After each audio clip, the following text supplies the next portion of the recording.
Hi everyone, welcome to my Web University, my YouTube channel. This video that I just posted about 22 hours ago, I talked about Anaconda in particular on Linux Kali version, Kali operating system, Kali Linux, Anaconda software, and then we talked about Conda versus PIP and also how to install software using Anaconda and Conda from the command line.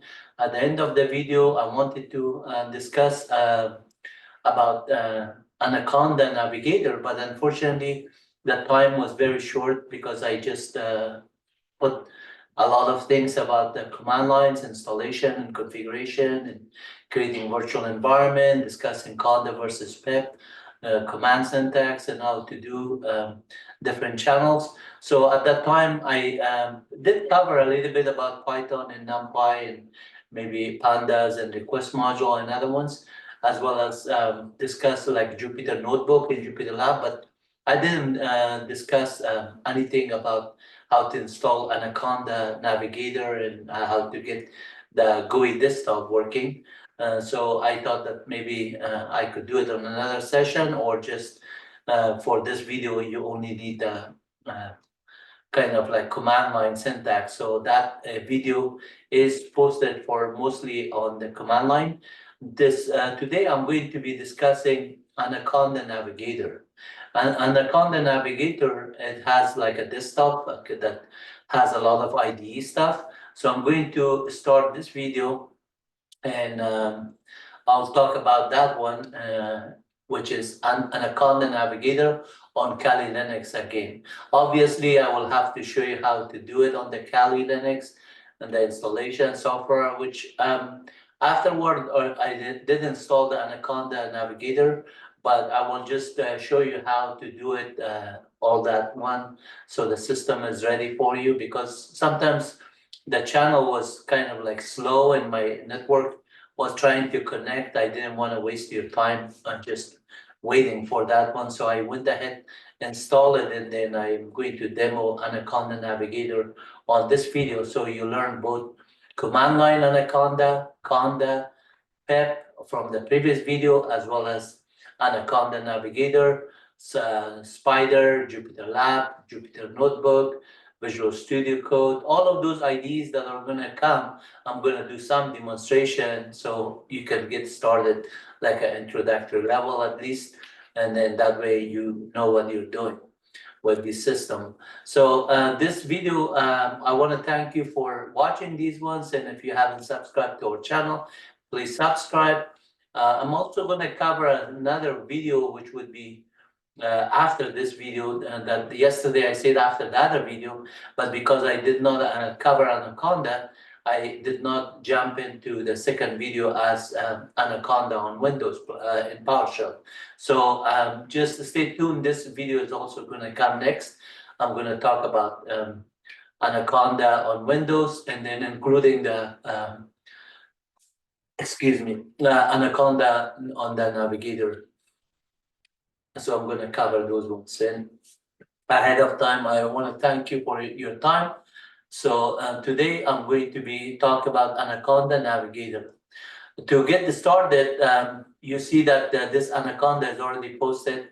There's a virtual environment is posted. There's a lot of Kali Linux related GUI and desktop, how to set it up on Windows subsystem Linux. I have covered it. You're welcome to watch it. You're going to learn a lot from them. Whether you're learning Python, programming, database, MySQL, C, awk programming, Bash scripting, Unix, Linux, Windows PowerShell, so many things I have here for you. You're welcome to subscribe and enjoy it. So this is my Web University, which has the online book that I wrote for the Direct Path to Linux Ubuntu. About 14 chapters, is thousands of technical documentation, as well as online chapters that you can practice Linux Ubuntu on the cloud of MyWebUniversity.com. So you can practice it for free online, everything, and you learn it. Those are some of the videos that you could just watch. The two channels that I have is one English version, which it takes you here, and then the other one is the 4C version, which takes you here. And then there's videos on 4C and other ones that you could watch as well. So let's get to back to our system. As you can see, this one is Microsoft Windows operating system. So what I'm going to do is open a command prompt here.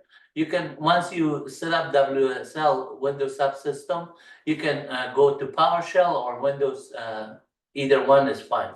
So if I just do WSL here, -L, meaning that show me the local system, all the Windows subsystem that I've installed and configured, and then they're going to show. For example, the default one is Kali Linux here. And as you can see, I'm on Windows operating system. If I exit out this one and open the PowerShell terminal, then I'm on a PowerShell terminal. Again, the same command works the same way. Do that one, and then you see that is there. So if I just say WSL-L, and then dash running, it will show what is running. There are currently nothing running because I haven't started a system there. So since it is Kali Linux, the default one, and I want to start that one, I'm going to just go from Windows PowerShell. The prompt here doesn't matter where you are. The prompt, you could go to the root there and then just say WSL-L, and then it will just show that it is a default one. So I could say WSL-distribution Kali Linux. I could log in like that, and just that would go to WSL and spin off WSPL. Start it, and then now you see that I'm on the mount directory of C drive. So if I do this one, now I'm on my home directory. cat -etc os-release, you can see this Kali Linux Ubuntu. Kali Linux Debian distribution. So if I exit out of that one, I could did the -D, but because I already have the -L showing that that one is a default one, all I have to do is a short form is saying just start off a WSL. That will also spin off a WSL.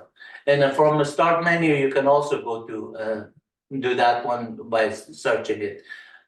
I don't need to just show you everything, but if you are looking at it, look, Windows subsystem, you just click on it, and then you just are being prompted to WSL right there. And cat -n etc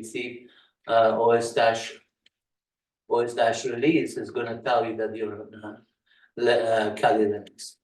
So let's just do this one because I opened this screen, and you can see that the size is good, and you can see the information that is there.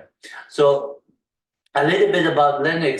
When you type in uname -A, it tells you what is the operating system that is the revision. So uname -A gives you everything. Uname -R gives you the build version, the kernel build version, and name -S tells you that it's a Linux system, the system name, or O for the operating system version, and then P for platform, if there's any M for machine type. So all of that information is there. You can also do uname -help, and it will tell you all these syntax, the short version and the long version. So for example, uname -S was giving you the Linux, uname kernel name give you the same thing Linux. So that doesn't matter whether you would like to type in the short version or the. Here also you could see, like for example, WSL-L give you listing, the short version, and -O for what is available. So whether you type in WSL with -L, give me the listing, or you type in WSL-list, it is equivalent to the -O is equal to online. And when I put this pound here, I'm meaning that, okay, this is a comment. So that this one will not run. This is what runs, the WSL-L-O.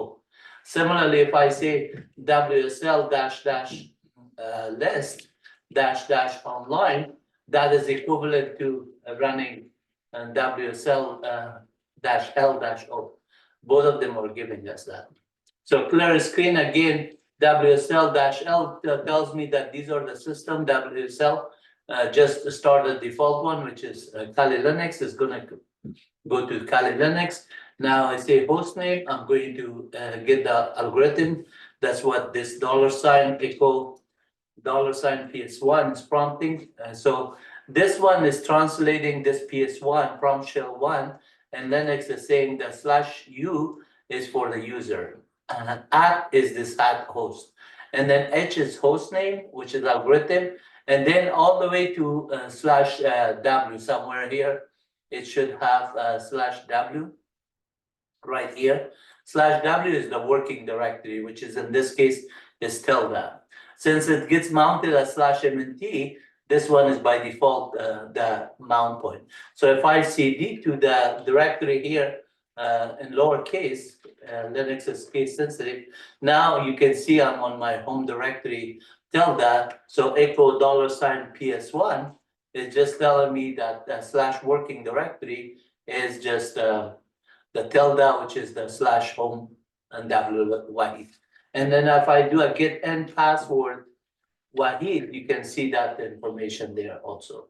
So I'm just showing you a little bit about Linux every time I talk about this one, because you're kind of like whenever you use Linux, you need the minimum list of commands that you can do, or these commands to know about them, so you know where you are at.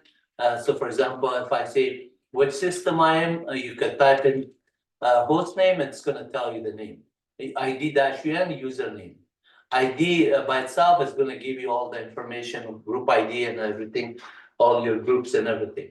So let's get back to the Kali Linux. cat -n etc os-release tells us that I'm on Kali Linux, the version of Kali Linux 24.3. And that is a Debian distribution. You can see that the ID-like is Debian distribution. Since it's a Debian distribution, the package manager is apt application package toolkit. So if I say apt list, by default, it's going to show me all the packages that are already installed. Apt list word count -l, you can see there are 69,000 packages that were installed. So also a dpkg-l, this is -l lowercase, then it lists all the packages that are there. dpkg is the mother of all package handler. Then also Debian has a snap. I'm going to talk about more on Conda here. So if I say here, since this one is a graphical desktop that I set up, I installed a package called list, say Kali-Linux-large. This package, since it is installed on my system, this allowed me to just use Kali Linux as a desktop. In order to do that one, I need to become root first. So I'm going to become root and say sudo switch user do, su meaning switch user. This also stands for switch user do. And then this is the command that I want to run with dash, meaning that become root. Run the profile of root. So now I'm on the profile of the root. ID-UN shows me that. So at this time, all I need to know is that, okay, how do I start my desktop to be just graphical interface? The way you do this one on Kali Linux, you type in kicks. So if you do man kicks, it tells you all the option that you have, how many session you can open in Windows session with enhanced session mode, and you can do it seamless and so on. All these options are there. So what I need to do is just say, okay, kicks, which is the command, --win for Windows, and -s for excuse me, -s for sounds. Enable sound on this machine. So this, don't worry about this line that is saying line 25 kicks route.exec command not found. Somehow on that kicks startup, line 25 has like a little bit issue with finding this route.exec, whatever that command is. Maybe the Kali Linux developers could look at that one and make sure that it gets fixed without that warning. So I'm going to just say log in here.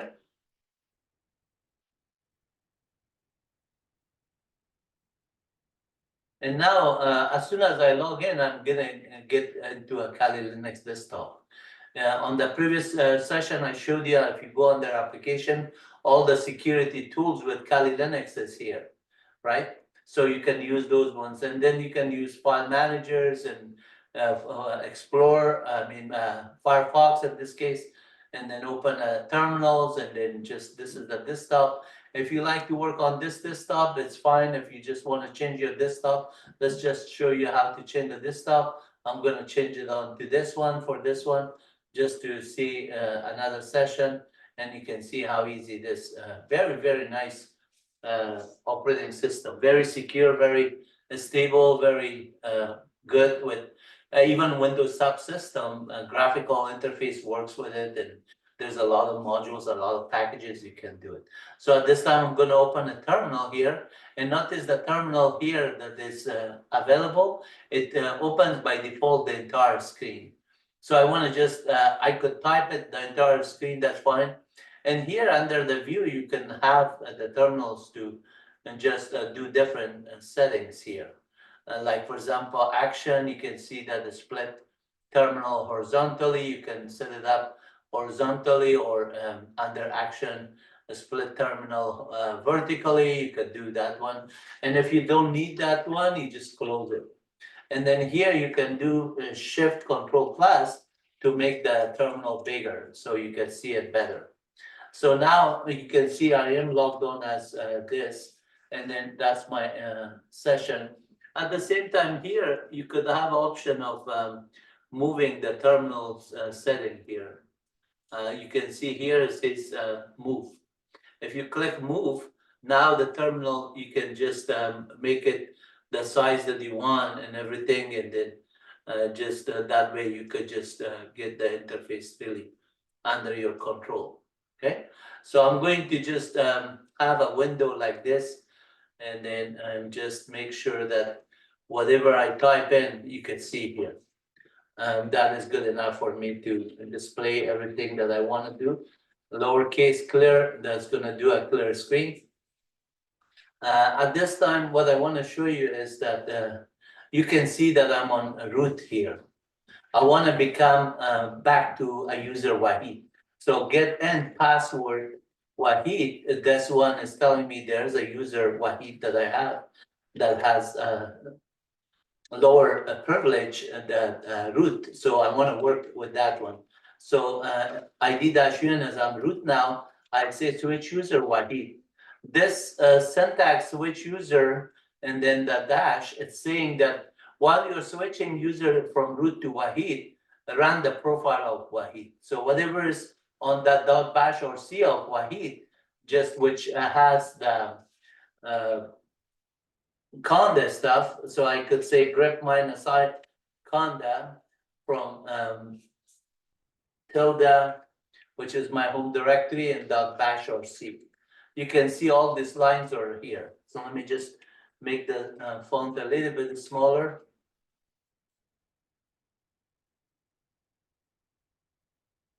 I think that's good enough. And let me just do this one again and see if it it's still a little bit more, so I have to go up here. But I think the font is too large. That's why I need to do it that much is good enough. So if you look at this one, it says that this grep command minus I means ignore, search for a string conda on my home tilde directory .bash or C. So it is saying that, okay, the run the conda and set up the base profile. So you can see I'm already on the base profile. If I just need more information, I could say conda conda info and 5 more. You could see all the information about conda, the environment, the path, and all the related information about conda. So if I want to see the conda envs, I could say conda info and then dash envs. And then this one is going to show the environment that I created. Yesterday, I created this Python 3.11, and then I also do this one. So if I want to activate that one, I could say basically On this one, I could say conda activate and then this path. Or I could be on this directory already here, and then all I have to do is provide this dot slash. So like say conda, conda, and then activate, and then dot slash anaconda, and then env as, and then apply 311. So that this is saying that since I'm already on the home Wahid directory relative to where I am, and just use the rest of them here, so I could type shorter name. Now I am on Python 3.11's subversion. So if I say conda list here, and then grep minus I for Python, you can see that I'm running Python 3.11. You could also do conda list and then Python. Since that is one of the modules, you don't have to do a grep here. You could just do conda list and then just type in the package that you want to list it. If you just say conda list, it shows you a lot of them. But now if you just say, well, I wanted more than just Python, you could just do a egrep, which stands for extended global regular expression print minus I, and then you, inside the code, you could say, for example, I'm looking for Python, I'm looking for requests, let's say I'm looking for pandas, anything that you think if it's installed or not, PEP, and then just show me those ones. And then you can see PEP and Python is there, Panda is not there. So I could say Panda install pandas.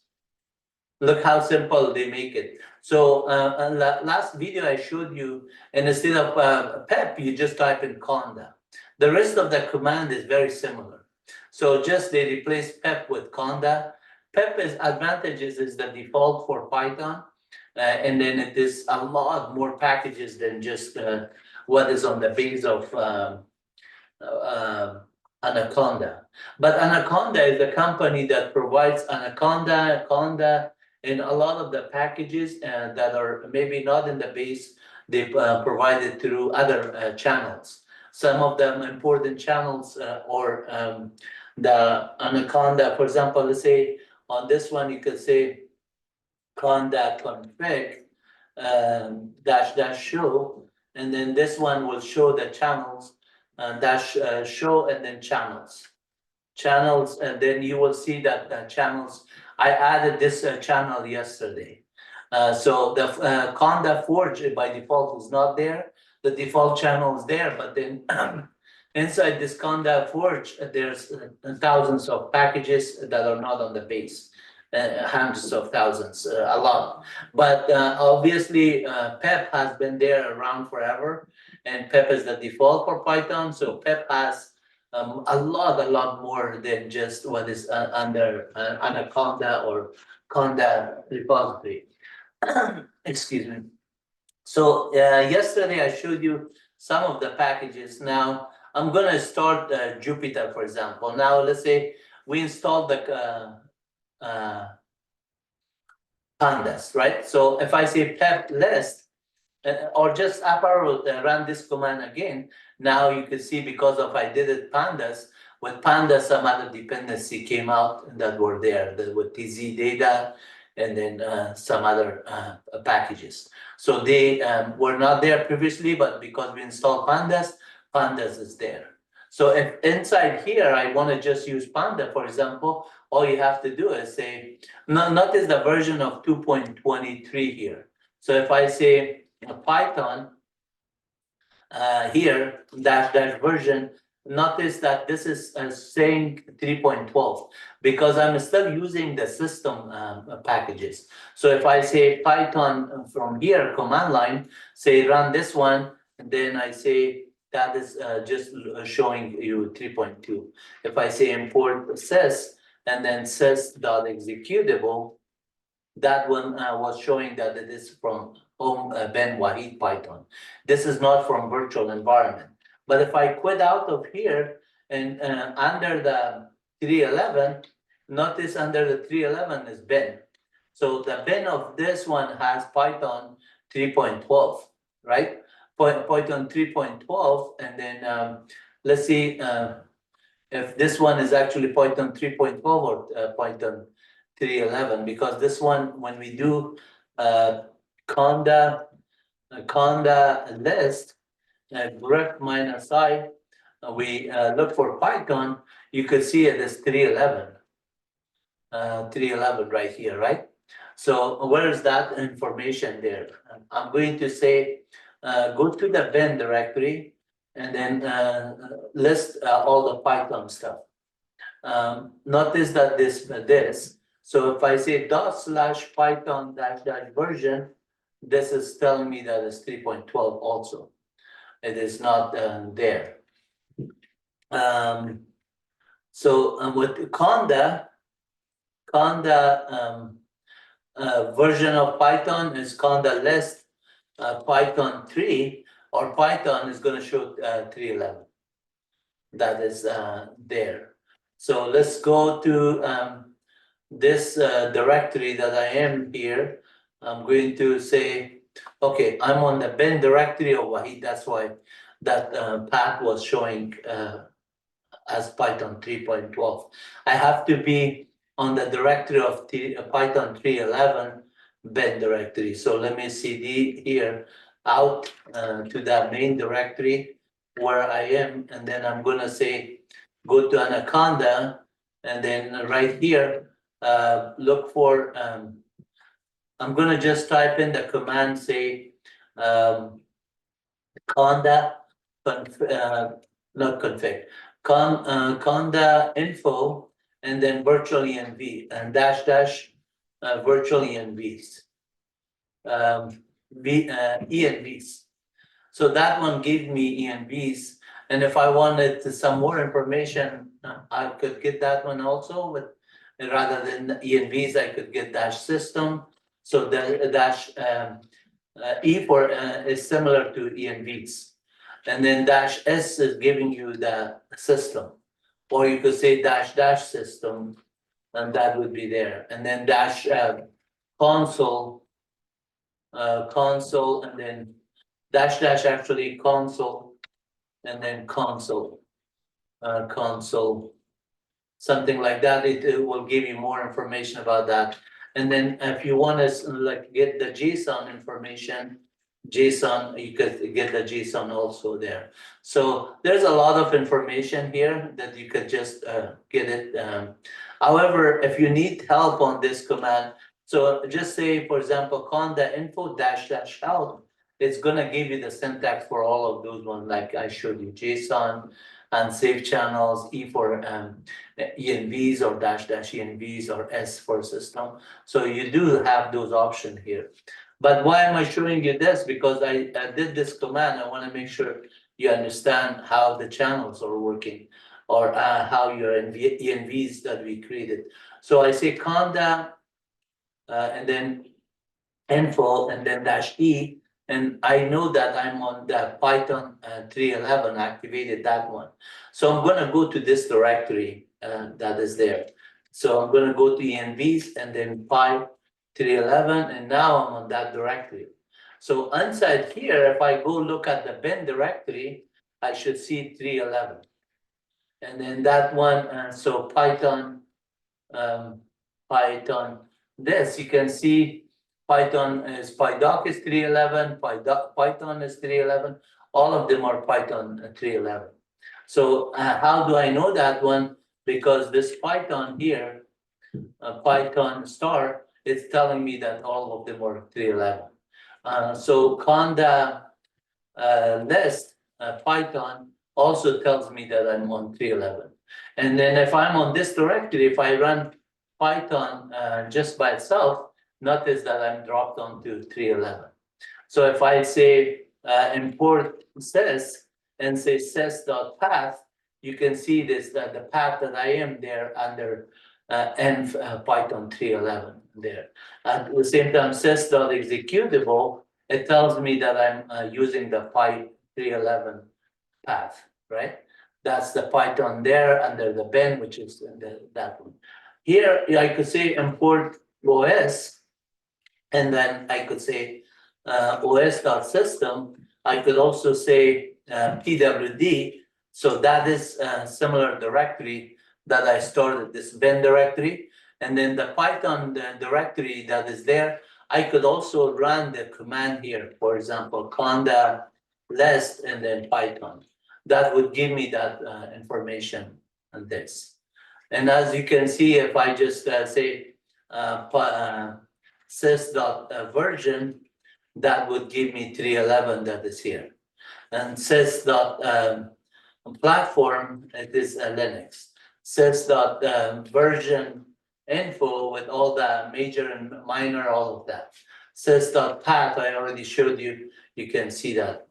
At the same time, if you say import pandas, which we did just now as PD, and then dir of PD will just show you all the methods and double underscore methods and all the attributes, everything that's available for that package, you can do it. And then on other videos, I will show you. But notice here, when I do this command, I say panda, import panda as PD. Now I could say PD dot double underscore version, double underscore, and it's going to tell me it's 2.3, 2.2.3. So if I say os.system and then say conda list pandas, I should get the same version there, 2.3.2. And you can see here. Okay, so if I want to print it on this format inside my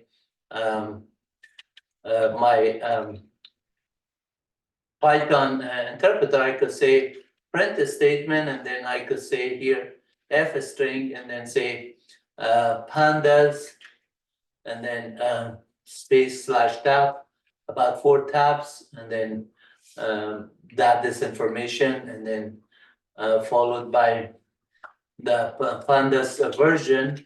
So you put this one within braces, so that way it gets interpolated. And then right here, you close that one and then run it. And notice that pandas 2.2.23 is this. If you want it like one list tab, obviously take the tab, the 4 tab or through money. It will just format it the way you want it. And that one aligns. I'm going to quit out of this one. You understand what I meant by just looking at it. So let's get back to Anaconda business. Now, if I'm here, I want to just start, for example, Jupyter Notebook. I could say which Jupyter dash notebook. It is showing me that it is not in this environment at all. But if I say Jupyter Lab, it is not showing either, right? So I have to install them if it's not there. Let's say which spider, it is not showing there. So which Anaconda-Navigator, it is not showing there. Maybe it's another virtual environment that I have to get into another virtual environment. So I'm going to say deactivate here. And then now, conda deactivate. You put the conda first and then deactivate. Now I'm back to the base here.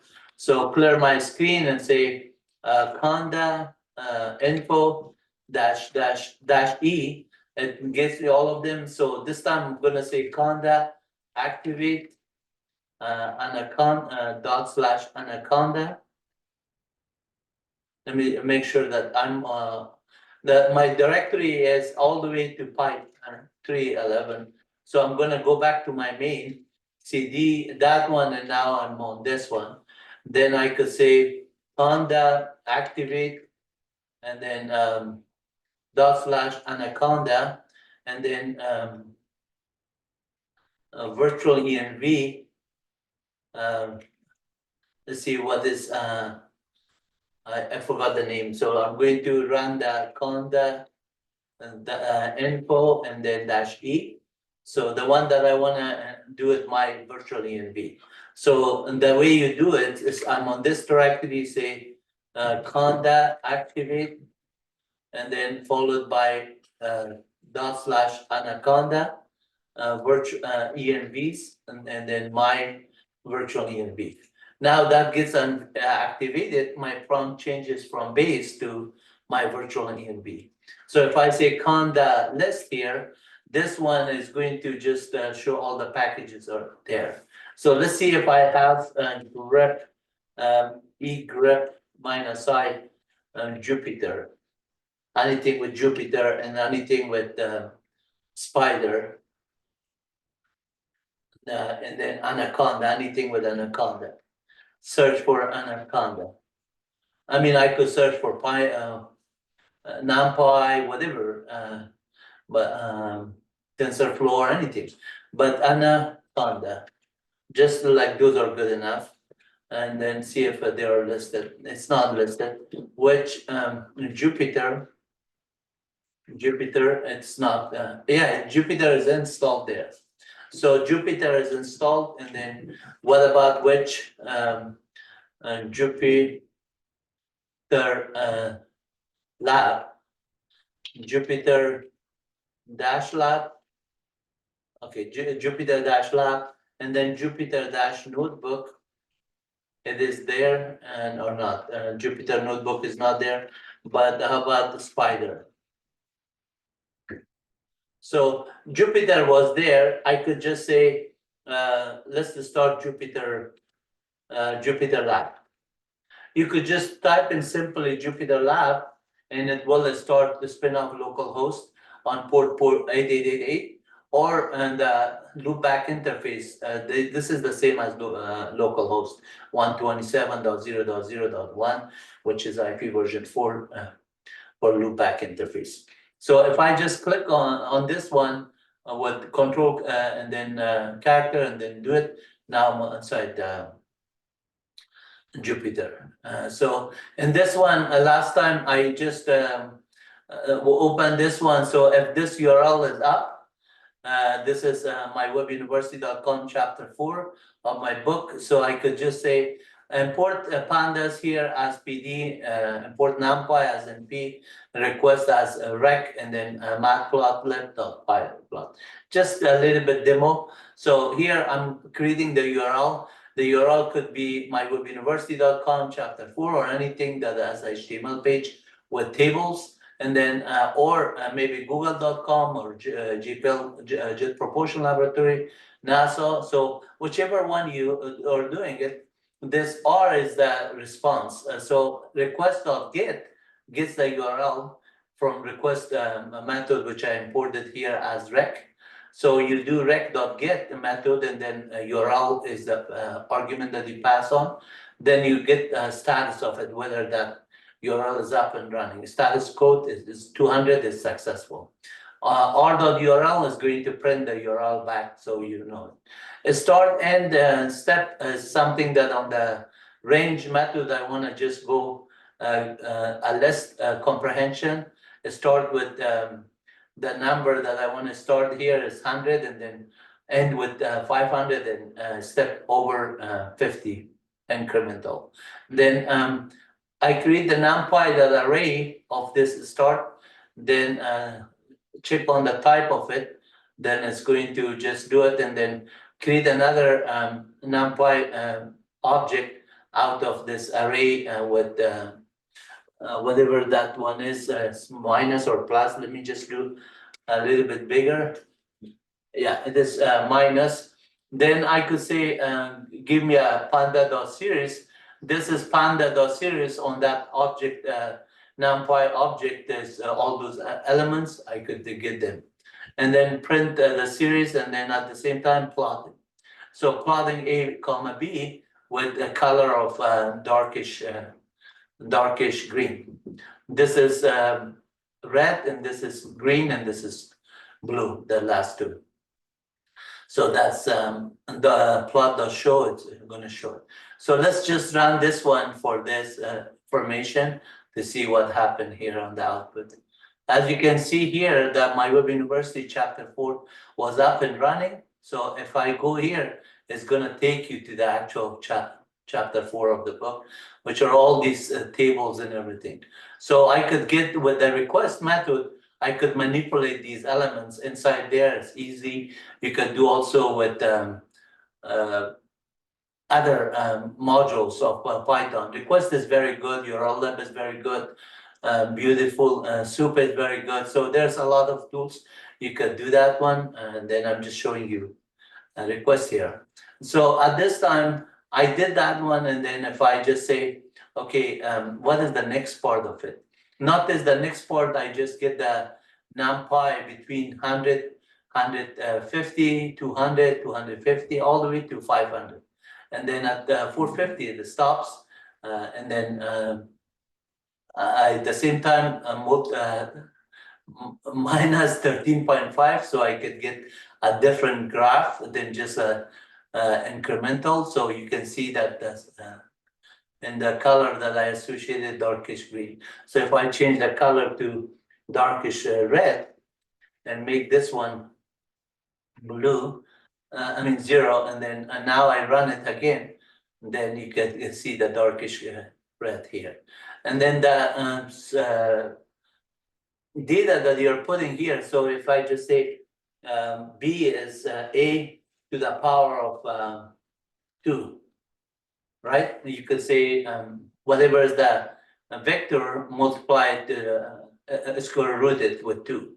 And then you could see that one is going to give a straight line of x is equal y squared.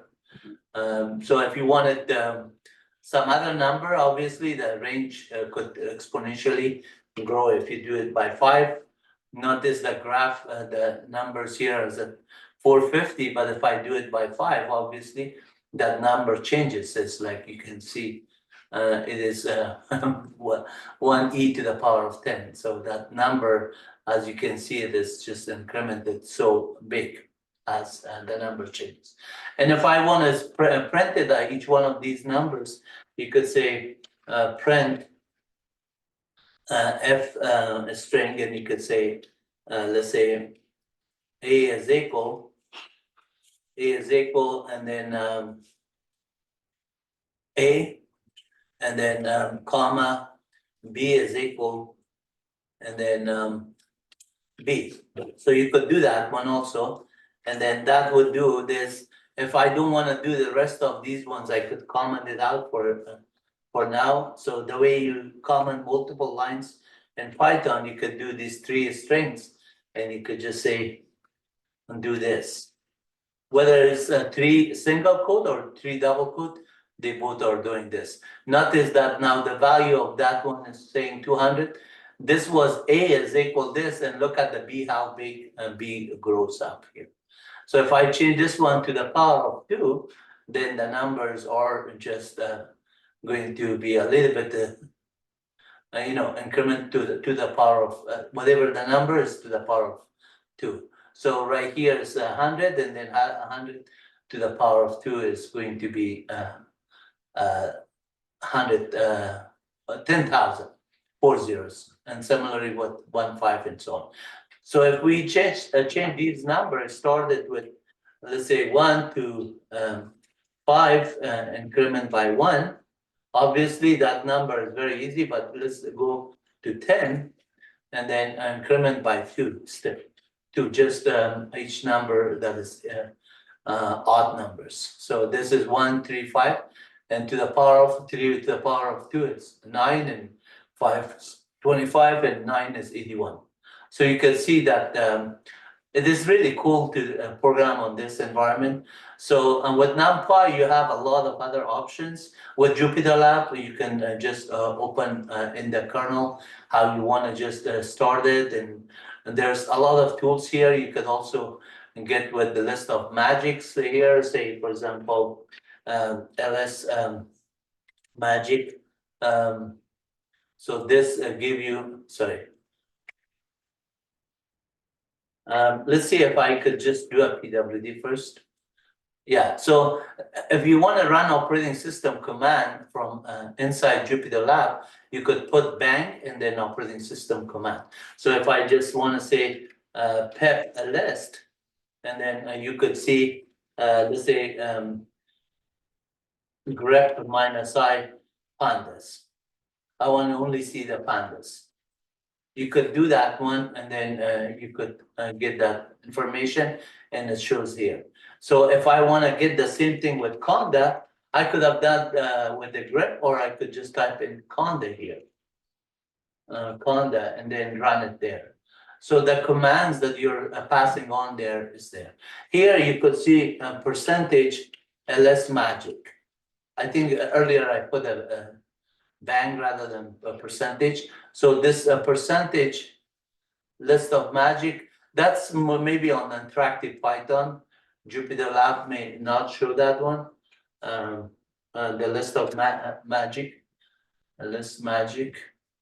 Yeah, this is not available on this one, but I'll show you on Spider and Jupyter interactive or another objects that you could also create it under here, under this. When you create it here, you could just say how you want to run it, whether you want it in terminal session, you can run it, all the commands that we could do here that from the command lines. So inside the Jupyter, you could do PEP list, and then a lot of commands that you could do, operating system commands and so on. So you could do that one, or you could just say here and then the kernel, that whichever one, the kernel, or you could do markup, and then there's a lot of other stuff, Python, and then other related things. So here you have it. Let me just move this one, is blocking my view. So the text file, you can create a text file, you can run a markdown and a Python file, a lot of other stuff. So those are options that you have. And then at the same time here, if you just or doing something like we did this one, let's say you want to run some sort of operating system command. I showed you already. From the terminal you could go, or just right here with the pound, you could do it. And then if you want to just install software, like for example, you say PEP list, you get all the list of Python packages here, right? But at the same time, instead of list, you could do PEP install NumPy. And then if NumPy is not there, you just run it and it will install it for you. Requirement already satisfied. So if it is not satisfied, you just install it. So I'm going to exit out of this one. We did enough demo on this one. And I'm going to just leave this one, and then Control C out of this one. We say yes, and let's get to the business of Spider. So which Spider is not there? I believe it's not there. So I could do a conda install Spider. Let's try that one. Or what you could do is, rather than install Spider and Jupyter Notebook and install Visual Studio Code and PyCharm, all of that, because Conda-Navigator is there, I'm going to do install Conda-Navigator. So I say conda list Anaconda Anaconda-Navigator. So when I said Conda-Navigator, I meant Anaconda-Navigator. So now there, it is not installed here. When you do a list, it is there. I mean, it's not there. If I just say search for it, obviously I could search for the package and it will find it where it is under conda-forge or something. It will show me where it is finding it, right? You can see here under the package name that is listed Anaconda. So I'm gonna just Control C out. Oh, it's already done, so that's good. So I'm gonna say conda install Anaconda-Navigator. Okay, so I'm inside this MyENV. So you have to know where you're installing it. Next time when you come in, it is only available under that virtual environment. So if I go under Python 3.11, that's not available. Each development environment has its own environment that you could just look at it. So now it says that and this has a conflict there, but it's installed something, right? could not solve some of the specification. Let's see if it did install anything here. So I'm gonna say that list again, and it's going to find out that it's there or not, and it does not show. So I'm gonna say, let's say I'm going to do a which Anaconda-Navigator. It is not there. So I'm going to try sudo here in front of it to see if it was a permission issue that it did not install it. Sudo install Anaconda, and I'm going to try.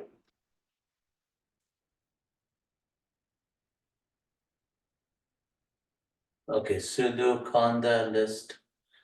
Okay.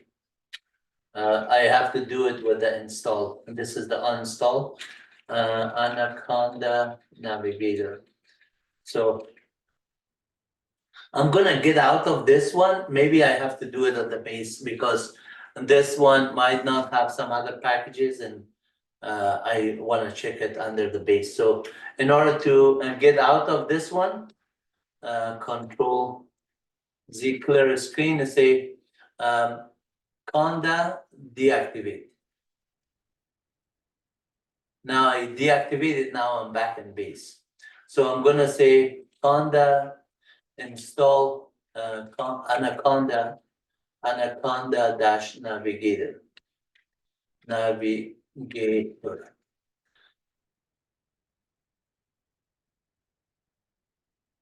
And then it is looking for Conda Forge as the channel. And then the default one most likely does not have it, but the Conda Forge should have it. If the default one has it, that will be tried first. But Conda Forges look like it's looked at first. Yeah, so it finds it and it says that, do you want to install this one? Because I did not give a yes option, I'm gonna have to do it. Now this time installed it. So I'm on the base here and I'm gonna say which Anaconda-Navigator. It is showing the path there. So notice the path of Anaconda, it is this. That means every binary that is on this one, I could have it. If I say which Jupyter-notebook, now I should have it under the same path. If I say which Jupyter, you could see that's the same thing. Which spider.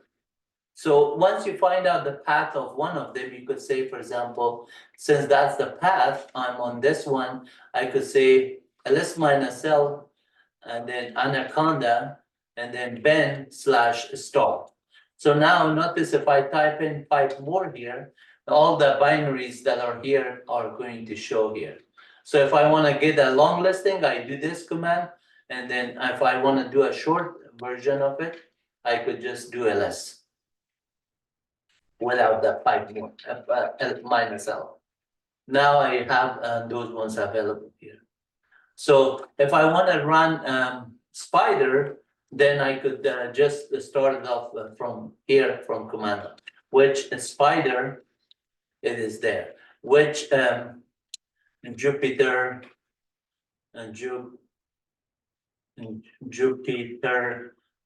dash notebook, it is on the path, so I could just type in simply Jupyter dash notebook, and then it will start it.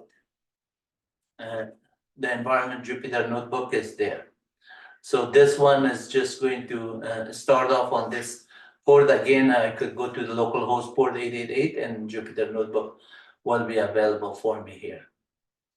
And then right here under the setting, if I want different theme like white light, I could change it. If I wanted color darker, I could do it. And then as I just go on the new, I could just create a Python conda environment, open terminal, console, whichever one I want, new file or something, I could do that one. By clicking on the Python this, I get the cell. And then right here, again, similar to Jupyter Notebook, I could run the operating system commands. as well as like, for example, cat -n etc/os/release, and then do that one, or just run Python. So if I don't want that one, I want to say for item and range of 10 to 100, increment by 5, and then just say, let's just not 10 to 100, let's make it 1 to 10, 10, and then just increment by 1. So we don't have to say a comma 1. By default is that. I'm going to say print, and then say F, and then say the number, which is in this way item, whatever that number you selected, and say hello world. So that hello world from 1 to 9 will be printed, and then that will just execute this one. When you just run this one, it just prints the hello world from 1 to 9. Similarly, if you want to just say x is equal for x and range of this, just create a list comprehension. X for x and range of let's say 1 to 1000, increment by 500, very small number, 500, and then right away just do that one, and then let's do this, and then we say print x. So this will just print a very small number, but some typo here because I just did not put the closing bracket. It failed. So let me make it bigger so I can see it. What am I typing here?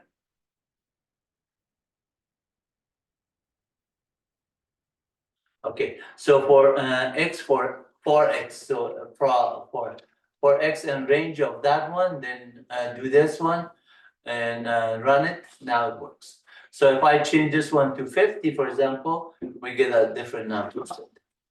And obviously, if I want to just say from 0 to 100, let's say do this one if x mod 50 is equal 0, then and that would print only with remainder when it is the same number that was there. So I didn't have to put this one. But if I just say it's not equal to 0, then obviously the number changes, and we just get it different numbers because a lot of numbers are there. Let's say make this one between this to 10. Now I say mod 2, that is just getting odd numbers. You can see 1 to 9 is the odd numbers. If I just say equal to 2, that would give me set of even numbers. So there's a lot of things with Python and NumPy and other stuff that are already written for these purposes, like NumPy doing that, regular expression. There's a lot of modules in Python that you could code it yourself too. So now we are on this one. I'm going to close Jupyter Notebook also. And then this was a demo for Jupyter Notebook. I'm going to say, do you want to shut down? Yes, yes.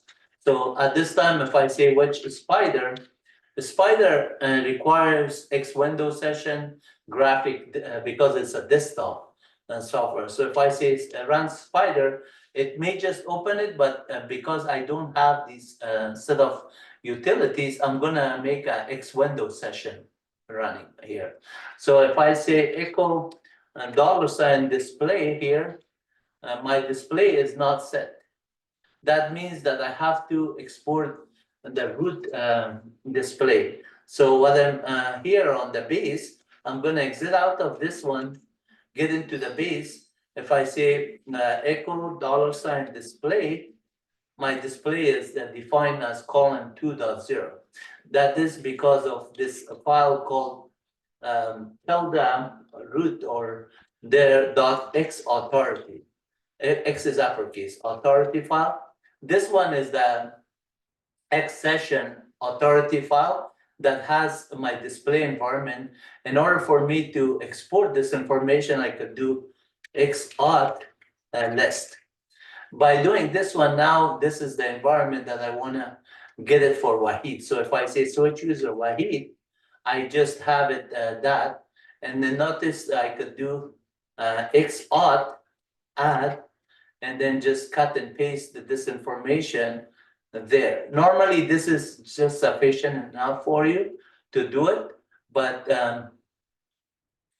paste selection. So I'm going to do that one, and then that run the information. Now, if I say echo $ display here, display, and notice that Wahid does not have that there because my home directory under /tilde/.xauthority file that I have is not the same as the root, meaning that my display has to be copied from there. So I could just copy the xauthority, or I could just say, let's see if I could just set this display to colon 2.0. So I could say export display is equal colon 2.0. 2.0 meaning that echo $ display is now the same display there. But because my xauthority file is not the same exact version, so if I do a def between my home Wahid and .xauthority,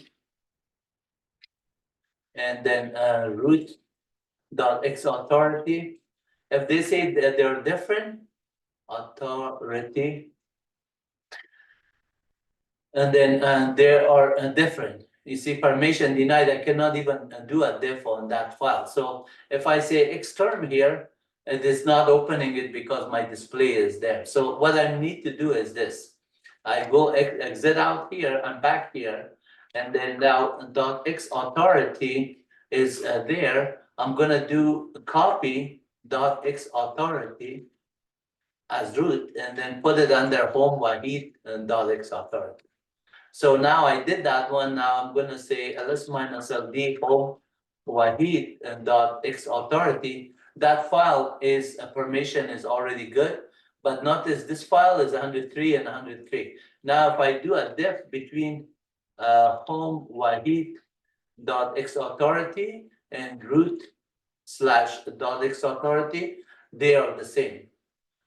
There's no difference. So say $? is 0, meaning successful. So they're the same. Now, if I just switch user to Wahid and then go echo $display, my display is not set. I'm going to say export display is equal, was it colon 2.0? And now I say echo display, I am there xterm, I'm going to run and xterm opens. So this is how you set your X session for it. Now I have the X session, normally by default is white color and black on the top of it, the text. So I'm going to make it a little bit bigger because that size is not good. So I'm going to say xterm minus background is going to be pound. Let's make it darkish green. So I'm going to say this, and then 55 for is darkish green, and then blue is 0, and then foreground I'm going to make it white. So white would be pound 3 Fs would be the same as white. Zeros would be black. So you could also type in white. The 3F is the equivalent to 6F. So you don't have to type in that much. And then the next thing is minus font face. Minus font face, I'm going to say New York. The font is New York. And then font size, I'm going to make it like 18. So it is a little bit easier to read there. And I'm going to put an ampersand background it so you could see that this is on the font. If I didn't like the color, it's too greenish, I'm going to make that one to, let's say 35.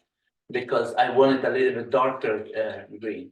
So rather than that, I now have that. Even that one is a little bit more, so I could say make it 25.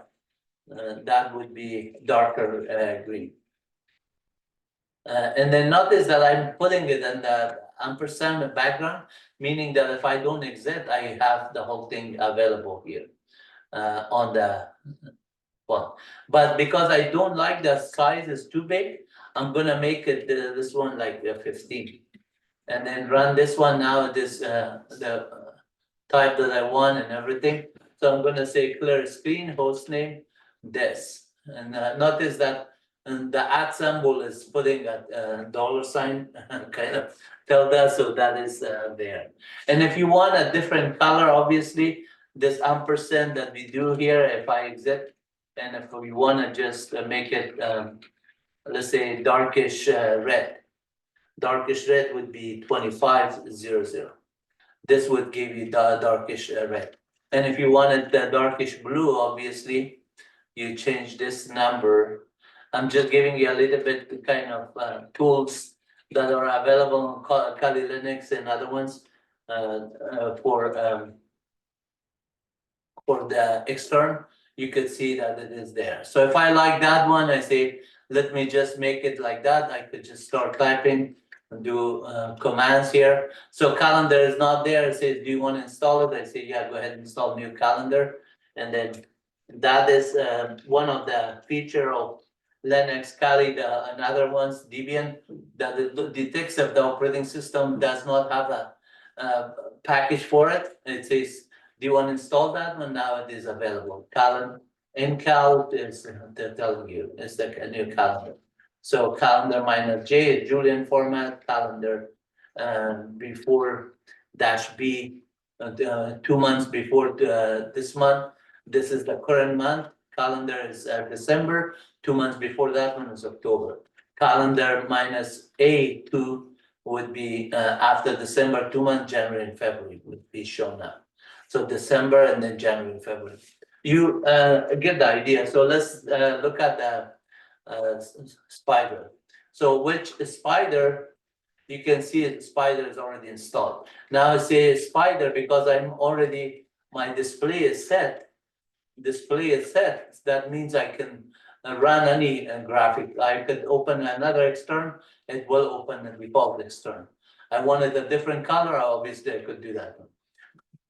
But now do a spider here.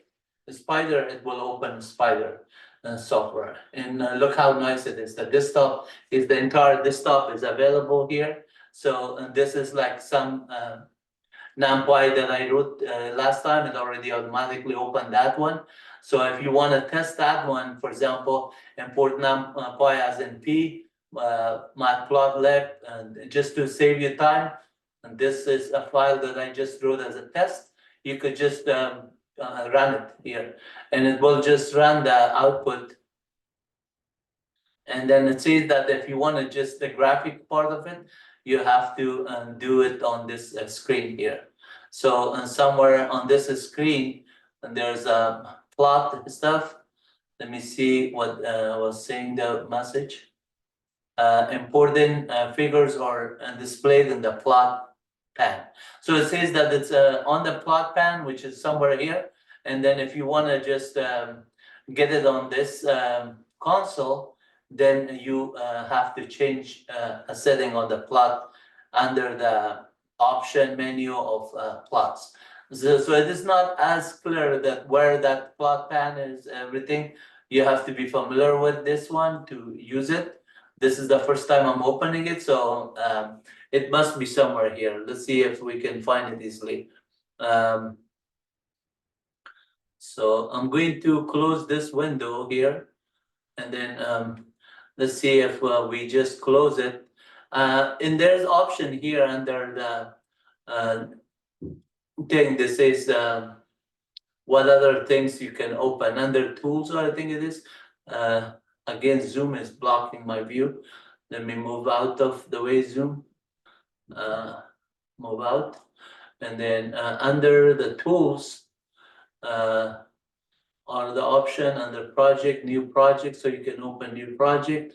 Under the view, you can see different panes, and then there might be a plot. Yeah, plot pane is right here. So you can just open the plot pane here, and when you just run it, oh, how did it? The studio came out. Sorry about that. Now let me just hide this one. I'm sure I'm doing share screen. Yeah. So on this one, when I go on the view now, and right here, you see the plot here option. So now I have the plot option. You could also resize this one, so the plot is going to look better. When we run it from this one, you can see the plot output here. And if you just change these values something to just do different values, obviously you will get different plot there. But notice on this screen, while you're running these commands and you also have console, so you can ask other related stuff on this console. You could just run the commands. Earlier I was saying that this is not interactive Python. On this interactive Python, you can run the operating system command as well. So like ls-l, you could see that one. And if I just make this screen much larger and then do a Control-Shift+, you can see this one is bigger. So now if I just type in the command here and say, let me just go to the bottom. Yeah, right there. So if I just run the operating system command, say host name, obviously it's going to give me that one. And then conda list, and then Python, you could see the Python version that is there. Also, if you are looking at something like a package to install in other ones, you could even do it inside this. So I could say like exclamation mark and say conda install numpy. And then if numpy is already installed, it will say that requirement already met. Because we used it here, so that should say requirement already met. It does not need to install it. But if I didn't have it, I could install it from this one, opening this. Under this console, you have option here saying that consoles, new console. So you can add with Control-T, you can add more console here. So while this one is there, you could just go in here and say, let's do a for statement. So remember that percentage I said ls magic, that's interactive Python. This iron is interactive. I'm on the command that I could just run this and then just say, let me just to make this the screen bigger. See ls magic, so I could say run this one by pressing enter. I'll get a list of magic stuff here. You can also get this one with the spider. So that's because interactive Python has it. So if I want to just do some sort of bash scripting, I could say, obviously I could do bash scripting command here with the pound. But opening a bash session, I could say like bash like this. Now I'm on a bash session. I could say for, let's say I and $, and then say sequence of 10, and just to do that sequence do, and then say echo $I. That would just print the number one to this. Now I have to do Control-D or just Terminator, this one, and it will just twice, it will just go and print that information. So this clear does not mean anything, but it did work. So you could do like clear your screen that way too. So now if I say percentage bash, you could do that one and then say for, let's say I'm going to do another one. You could also do like sequence. So rather than that, you could say minus 360 to dot and to 360.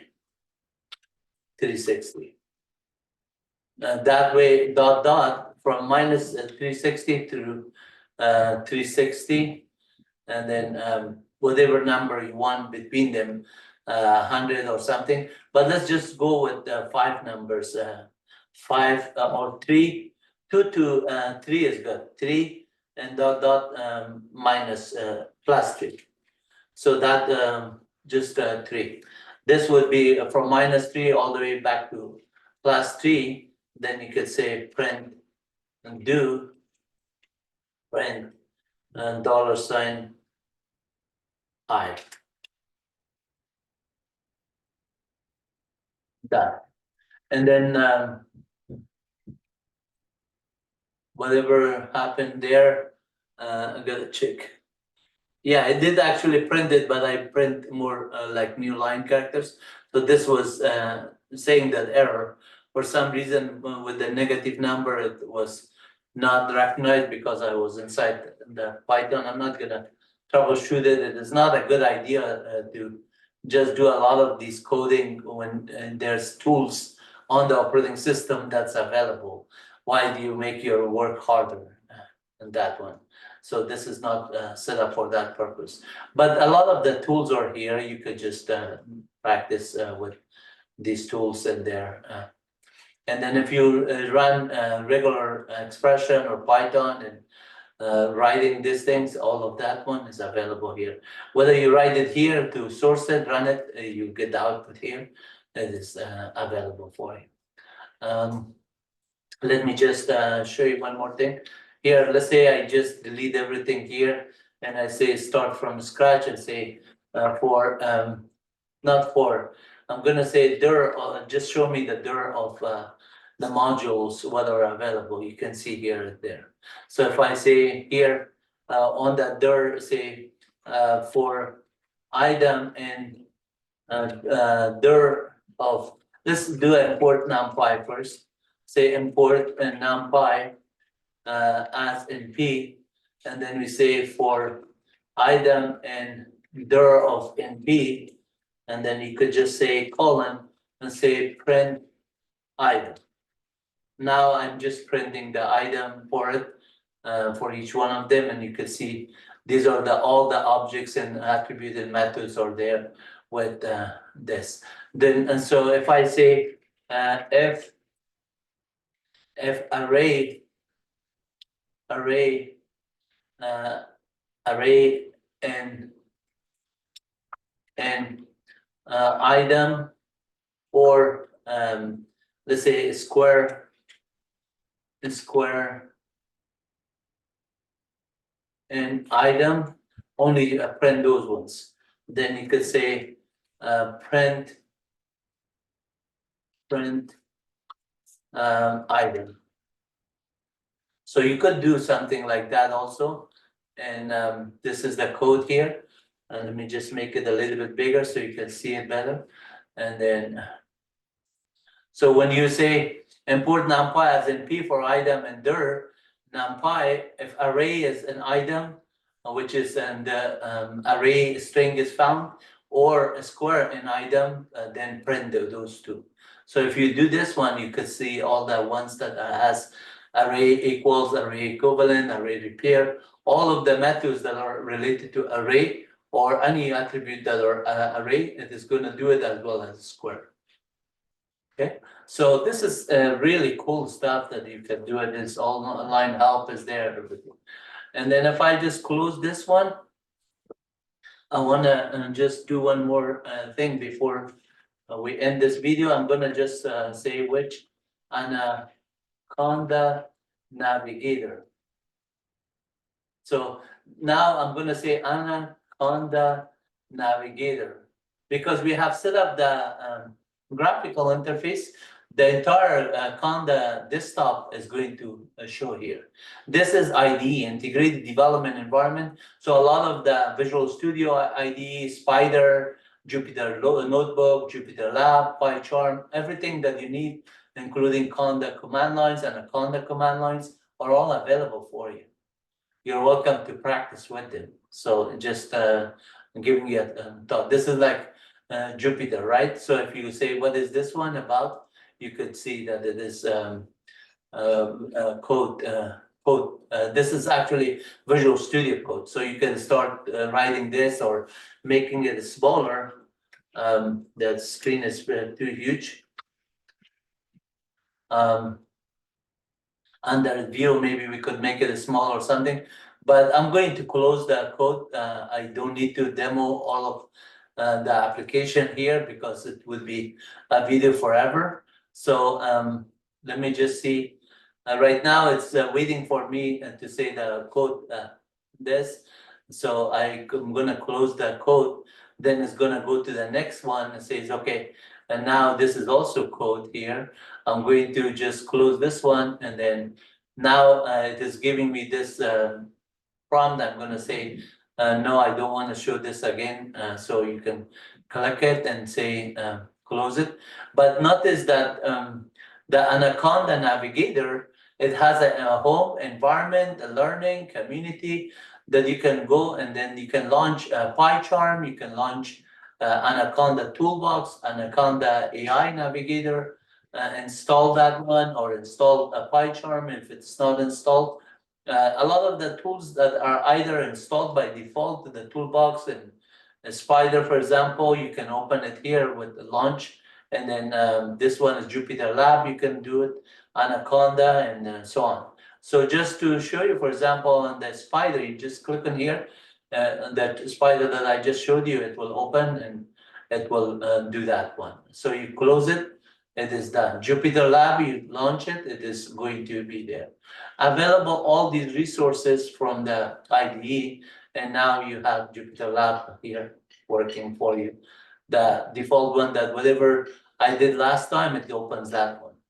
Anaconda Cloud, if you have a cloud account, you could do it.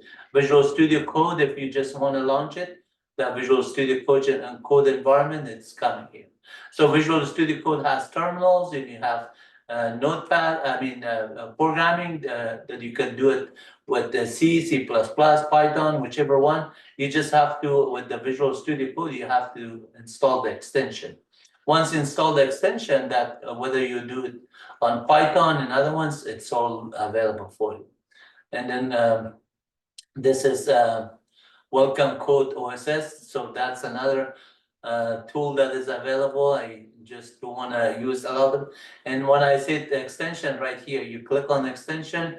For example, if you're coding on Python, you could install Python. You want to code in C++, you could in C#, anything. So the whole entire thing is available for you. I'm going to close this one, but you can see that the options are here, enormous. And then also there's a Conda command line here that you can get into the command prompt. From there, you can run all the commands that you could do it on the OS level. So whether you're on Windows or Linux, Anaconda-Navigator is there with all these IDs, or Anaconda command lines. And then this is the tool that you want to use. So you're welcome to subscribe to our channel for seeing more videos in the future. I'm going to post another video sometime this week for the environment of, let me disconnect from here first, for Windows platform. And this one is on the Arch Linux, not Arch Linux, Kali Linux. Sorry, on the other video, I also mentioned twice Arch when I meant Kali Linux. So just don't literally take me. Unfortunately, sometimes I'm talking about so many things and I want to cover so many things fast. And then I'm sorry if I'm making some typo in the process, or some kind of saying one thing versus when I meant another one. Like Kali Linux and Arch Linux, there are two different operating systems. But again, since I'm showing you the Kali Linux, you don't have to worry about what I'm stated on that part there. So I'm exiting out of this one, and then here the whole environment is done. So I'm going to exit out of this and exit out of this. And now if I just say log out here, log out, and then this one is end my session. Here I could say, yeah, go ahead, say, what is this? Unable to connect to something. So attempt to correct it. No, I don't want to correct. So I'm done with this one. I'm gonna exit out here, WSL-L.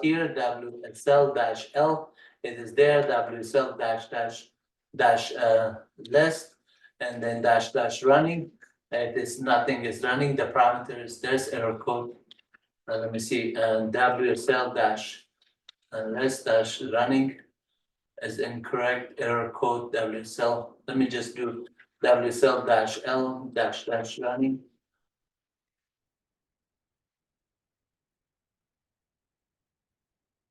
Okay, so the Kali Linux is still running there.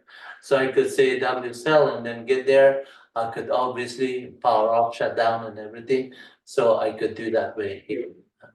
Uptime, you can see here it's there. So I'm going to show you how to shut down the system that is 1 hour and 18 minutes. I'm going to exit out of here. So I say WSL-L running. Now I'm going to say WSL-shutdown. First terminate it, -T, and then Kali Linux. I want to terminate it. Now it's terminated. Now I say WSL-running. There's nothing there. I could also say WSL-shutdown -cell and Kali Linux. That will power it off. So now if I go WSL, next time when I log into it, it's gonna just say uptime is only 0 minute rather than 1 hour. So notice here uptime, it is 0 minute. So by shutting down and terminating it, now the system is down. So if I say now the -L running, it says Kali Linux is running again. So I have to do a terminate first, and then do a shutdown next. And now it is not running. Then now if I say this, it's going to say nothing is running. I'm done. I say thank you so much. God bless you all. I hope you enjoyed it. I hope you learned something from it. Please make some nice comments on my channel. Subscribe for more and then start learning. This is MyWebUniversity in English, and this is MyWebUniversity in English, and this is one is in Farsi. And this is my website for documentation and other purpose that you're welcome to enjoy and learn. Take care. Have a good one. Bye.